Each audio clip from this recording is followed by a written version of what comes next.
Hello বন্ধুরা, তোমরা সবাই কেমন আছো? আশা করছি ভালো আছো, আর আমিও অনেক অনেক ভালো আছি। তো অনেক দিন পর একটু ভিডিও নিয়ে আসলাম, শর্ট ভিডিও। তো যাই হোক, তোমরা দেখো, ভিডিওটা দেখো। আমার বাড়ির ছোট্ট একটা বাগানে কত সুন্দর ফুল ফুটেছে। এই দেখো দেখো, এই ফুলগুলোর কি নাম আমি সঠিক জানি না, তোমরা যদি কেউ জানো অবশ্যই কমেন্ট করে জানাবে। তো চলো আরও কি কি ফুল ফুটেছে সেটাই দেখাই। আর যেহেতু শীতের সিজন, তো এই সিজনে প্রচুর ফুল ফোটে গাছে, এটা সবাই জানো। যাদের যাদের বাড়িতে ফুল গাছ আছে তারা অবশ্যই জানো।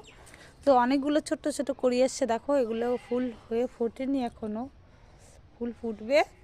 যাই হোক, এইদিকে দেখো বন্ধুরা, এই গাছটায় প্রচুর ফুল ফুটেছে। এইদিকে দেখো, এগুলো নষ্ট হয়ে গেছে ফুটে। আর এই যে করি, দেখো কত সুন্দর লাগছে। এই যে আমার বাগান, আর ছাদে কয়েকটা গাছ আছে, তো গাছে ফুল ফোটেনি, নতুন লাগিয়েছি, ওটাও তোমাদের সঙ্গে শেয়ার করব।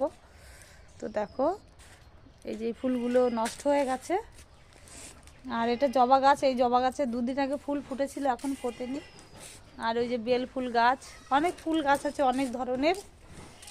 তো এদিকে দেখো অনেক লাগিয়েছি, এগুলো এখনও হয়নি ঠিকঠাক।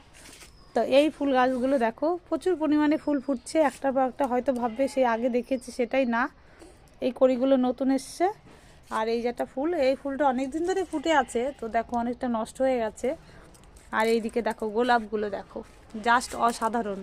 তো তোমরা দেখলে বুঝতেই পারবে কত বড় গোলাপের সাইজটা, একটু দেখো দেখো কত ফুল ফুটেছে, তোমরা একটু দেখো। এই যে কড়ি আসছে, তো কি বলো তো বন্ধুরা, একটার পর একটা কড়ি আসছে, ফুল ফুটছে, তো দেখতে খুব ভালোই লাগে। বাড়িতে গাছে যদি ফুল ফুটে থাকে দারুণ লাগে দেখতে, তাই না? তো যাই হোক, ক্যামেরার পেছন থেকে বকবক করলাম। তো তোমরা সবাই ভালো থেকো, সুস্থ থেকো। নেক্সট ভিডিওতে আবার তোমাদের সঙ্গে দেখা হচ্ছে।